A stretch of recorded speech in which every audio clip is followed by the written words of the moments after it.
গণপরিবহন মানেই হচ্ছে পুরুষ, নারী, শিশু, বৃদ্ধ সহ সমাজের সকল শ্রেণী পেশার মানুষের যাতায়াত। গণপরিবহনে নারীদের প্রতি যৌন হয়রানি প্রতিরোধের লক্ষ্যে মানুষের জন্য ফাউন্ডেশনের উদ্যোগে 5 দিনব্যাপী প্রশিক্ষণ কর্মসূচি আয়োজিত হয়েছে। প্রশিক্ষণটি উদ্বোধন করেন নীলিমা আক্তার, নির্বাহী পরিচালক, ঢাকা পরিবহন সমন্বয় কর্তৃপক্ষ।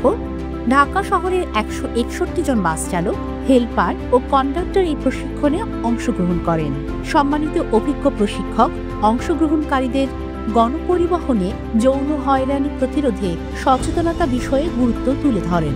সুইডেন সরকারের অর্থায়নে মানুষের জন্য ফাউন্ডেশন ও ঢাকা পরিবহন সমন্বয় কর্তৃপক্ষের সহায়তায় আয়োজিত এ প্রশিক্ষণ পরিবর্তনের পথে এক ধাপ এগিয়ে যাওয়ার অঙ্গীকার।